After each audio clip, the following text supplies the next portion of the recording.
buying in the trust or having the right structures in place is quite pivotal in building up a scalable and a sustainable property portfolios. You would see a lot of accountants going the other way. They'd be like, buy in your personal names first and then think about the trust and property number 4, property number 5. In reality, that's not the case. Okay.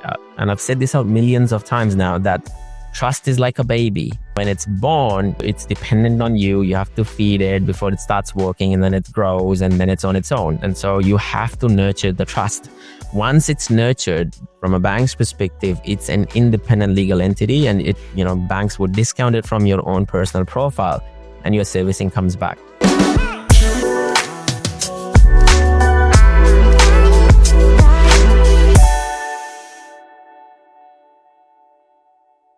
You're listening to Help Me Buy Property podcast, powered by Investor Partner Group.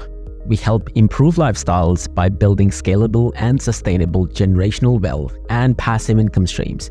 We do this via our ecosystem that is a one-stop shop to all property investment needs. From evidence-based, data-driven buyers agency, industry-renowned portfolio reviews and property strategies, property development with and for clients, tax, SMSF, business structures advisory, and cash flow real estate. Everything we do is to help people achieve financial independence and not just basic financial freedom by using property as a tool and as a medium.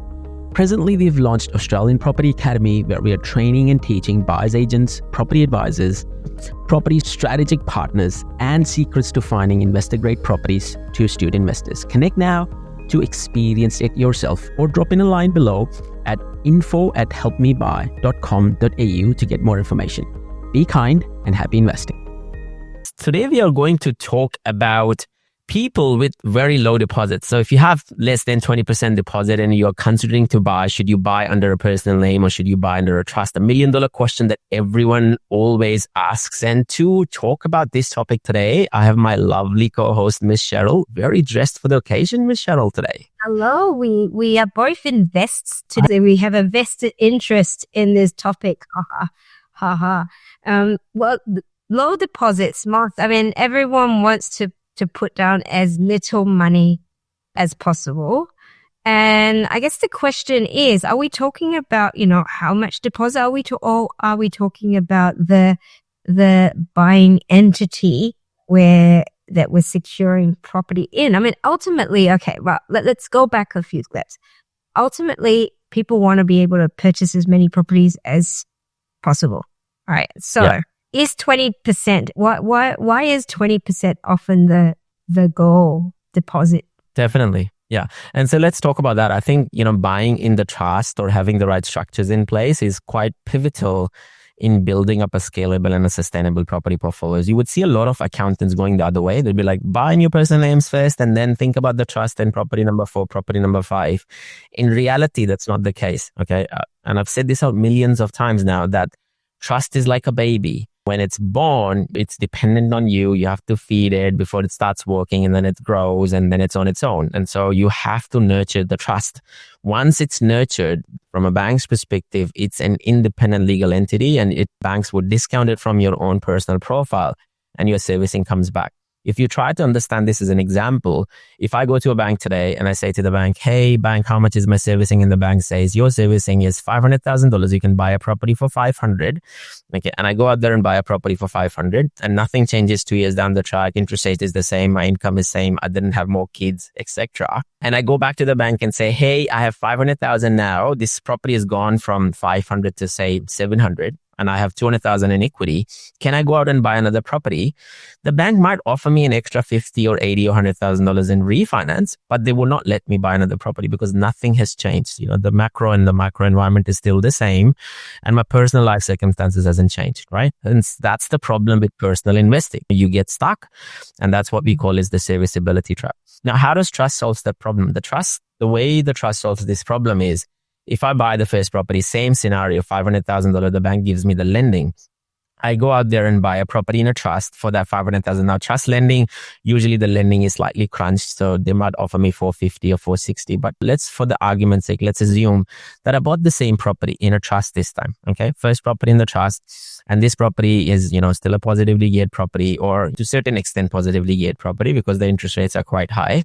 I left a bit of money in the trust, and now 2 years down the track, the property goes from 500 to 700. I go back to the bank and ask the same question. The bank's response would be slightly different. They'll basically ask me a question back and they'll say, hey, Moss, by the way, this property that you bought it in the trust, is it self-sustainable? Is it managing its own liabilities by itself? And I'd be like, well, I don't know. I think so. And so they'd be like, can you go ask your accountant and see whether this property is managing its own liabilities by itself? And you go out to your accountant, and the accountant does a cash flow assessment on how much money is coming in, how much money is going out, how much money is left in the trust at the end of the year.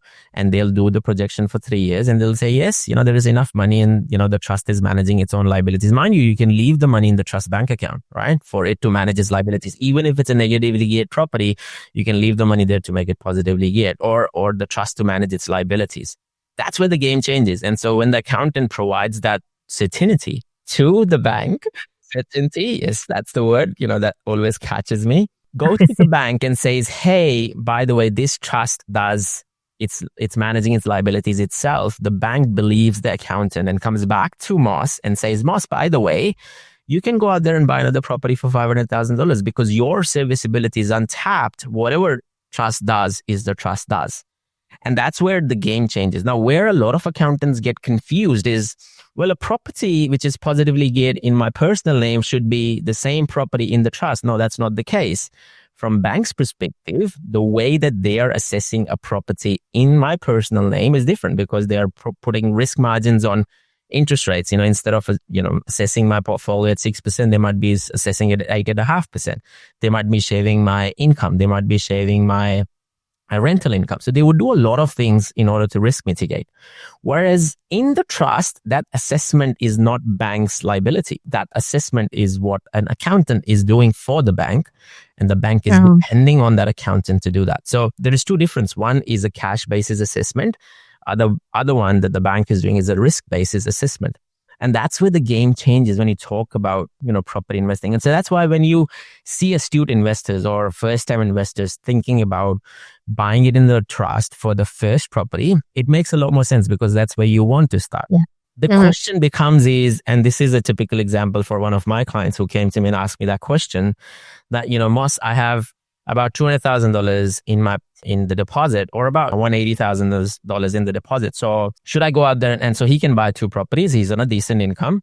So should I go out there and buy two properties? I'll keep them at 88% LVR in my personal name. But the problem is, while he can buy 2 properties right now, the third property would be problematic and the fourth property would be problematic. And so you need to think about trust. Now, the problem with the trust is that if you buy the trust property, there are certain caveats that comes with the trust. Okay, number one, which is far most important, 80% LVR is minimum. Most of the banks would ask you for 20% deposit when you're going down the path of trust lending. Number two is LVRs. Higher LVRs is more paperwork. So a lot of mortgage brokers are not really, keen on taking you down the trust lending side of things. And third is when you're talking about complex structures, there is costs attached to it, the cost to accountant and the cost of waiting the trust and the lawyers and the compliance and all of that. So when you take all of these things into account, the question always comes down to, hey, if I have less than 20% deposit, should I consider buying in the trust or should I buy it in the personal name and get into the market?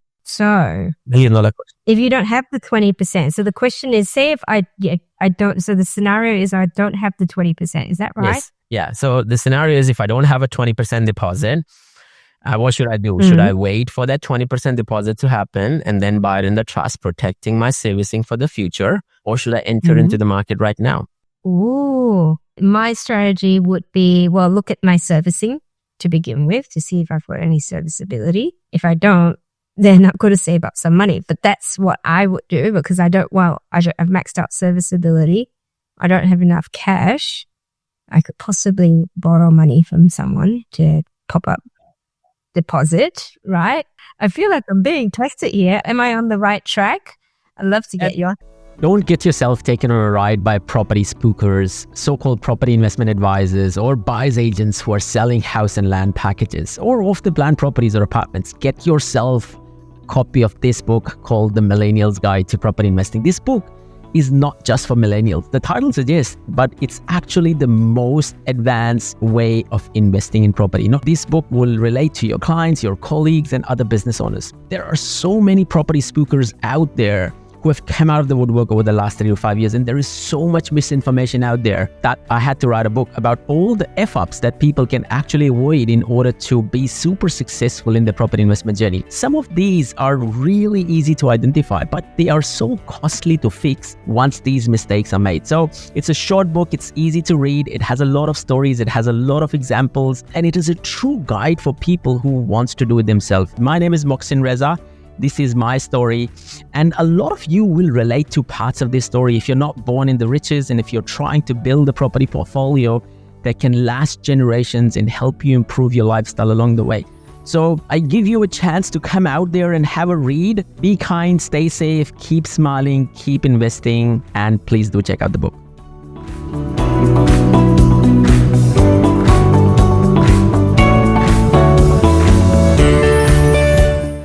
And majority of the people, that's the track that they do go down the path of, right? They'd be like, okay, I'll borrow more money. I'll save on LMI. I'll wait. We all know that the market's cycle have shrunk down to 3-year market cycles. So you talk to any data scientist in today's world, right? They'll say those old cycles that used to last 6 to 7 years, property cycles have dropped down to almost 3.5, 4 years now, right?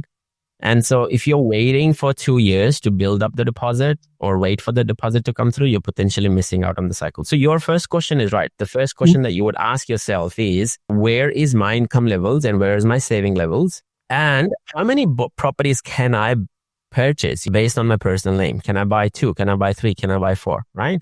And if the answer is more than 1, okay, then the opportunity for you to buy in your personal name becomes quite evident. Right? You can go out there and buy a property in your personal name using as little deposit as possible, because what you want to do is save the deposit for the next property, which would be in the trust, because that property would require 20% deposit, right? Because you're bringing it in the trust. So entering into the market becomes quite crucial and quite important. And what you want to do is you want to ensure that the speed of wealth creation rather than protecting your servicing takes precedence. So you are thinking about, okay, I'm going to buy the first property and I'm going to enter in there, buy that, catch the growth and use that growth plus the balance of my deposit to then continue my cycle in the trust. And I'm not going to focus myself on the trust right now because I don't have the 20% deposit. But I'm not going to wait to build that 20% deposit as well. No, I think this is the part where it's always around what are the solutions? What are the other strategies that I can take to be able to purchase that property, right? And that does require a bit of sort of creative thinking or creative strategy. And I think we've talked about quite a few of these in other episodes. And I guess, the question for a lot of people is that weighing up of costs. And then it becomes analysis paralysis. 100%. Definitely. And that's always the case. I think a lot of people go down that path and end up making no decisions. So yes, that's that danger that is always there. So when we're talking about trust, we talked about the 80% LVR. Is it possible to get a higher LVR and pay LMI? Yes, definitely. So there are lenders out there today that would offer you higher LVRs in the trust, but you need to take a really good profile to them, because in order for them to take a bigger risk, because trust lending is quite risky for them, a person can walk away from trust lending. Sometimes there are no personal guarantees. Usually the banks would ask for personal guarantees, but it's very protected investing. So in order for bank to take a higher risk in offering you a higher LVR, they will want to make sure that this person has a good financial standing. And so the scrutiny goes up quite significantly if you're going to ask for an 85% or 88% LVR in a trust. There are lenders out there, and of course, that sort of product. The second thing also is that every time when it comes to trust lending, interest rates are slightly higher. And so when you go for a higher LVR, the interest rates are even more higher because that's the risk margin that they are looking for. So you're getting hit by both ways. You have an LMI and a higher interest rate that basically gets attracted to. So for high risk investors who are looking at that, of course, it becomes a really good opportunity to, push that boundaries for them to go a bit more aggressive into, higher LVRs and aggressive investing. The important question. And I was going to say then, that's why, these higher cash flow investments, you've got to be able to weigh that up in terms of what you're purchasing in there, because we looked at the trust and the property's ability to service itself. Make sure you got to run those numbers to ensure that it's at least on par or positive positive 100%. cash flow. So the rule. Yeah, definitely. It's very important. Whether you're buying in your personal name or the trust, your first property should always focus on yield and growth and short-term growth. You cannot sacrifice it. You can't come in and buy a property in Melbourne at 3% yield or 3.5% yield, or a super negatively geared property in a trust. Understand that if you're buying a super negatively geared properties in a trust, they would get stuck there and you can't even refinance the equity out of these super negatively geared properties, because the trust has its no lending, right? So it would always depend on your lending. So if it's super negatively geared, and if you don't have the lending available outside, the property can grow in value, but you won't be able to access any equity out of these trusts, right? So you have to be really, really careful of not parking a super negatively geared property in a trust unless you have an exit strategy and a plan in place, right? So if you're doing developments, if you're doing something else with those properties, you have a plan in place on how do you go around creating multiple exit strategies for them, then it makes a lot more sense to acquire some of these properties in a trust. The important... Yeah. So ultimately, what we're trying to say is the key thing we were talking about is the speed of growing your portfolio. If that is your goal and your strategy, don't necessarily wait for deposits. Find strategies that you're able to either leverage the trust or your own serviceability, and look for opportunities to leverage certain lenders that are going to allow you higher levels of LVR as well. The two things that people need to consider. So if they have a lower deposit and if they are making a choice of buying a property in their personal name first, and there are two things that they need to consider. One is, test out your SMSF. Do you have money there? And so the idea is to enter into the market. And so if you have money in super that you can leverage to create a complementary property portfolio in SMSF, then do that. It makes a lot more sense. That's number one. Number two is when you're talking about buying a property in your own personal name, inevitably you are locking in your servicing, right? Yes, you are prioritizing wealth creation over serviceability lock-in, but what you're doing is you need to think about what your exit strategy is with this property. Can you do a reno flip? Can you change the configuration of the house? Can you save the house at the front and build something at the back? There needs to be an exit strategy in place for you to push the yield up for that property that you're buying in your own personal name, so that this does not impact continuously as you go further down the track, right?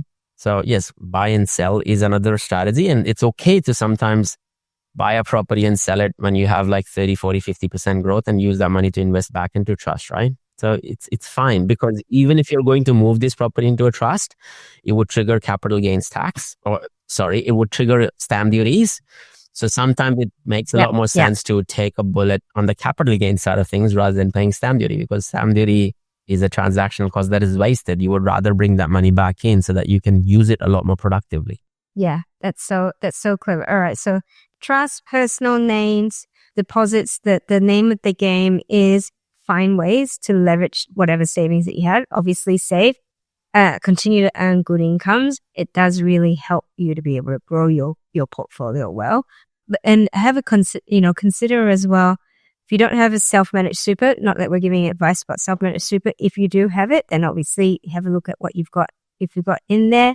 Otherwise, if you don't have self-managed super, you might also want to talk to someone about whether it's a good idea for you to be able to do that. That's amazing. And for people who are feeling the same problem, you don't have enough deposit to enter into the market, and you've entered into the market, what ways did you use? What strategies have you used? Or what choices did you make? Did you wait for it? Did you borrow money? Or did you fell into this abyss of, paralysis analysis? So, reach out, share your stories, drop it into the comments below. And if you are feeling some of these problems, and if you need to reach out to someone, you can always reach out to us.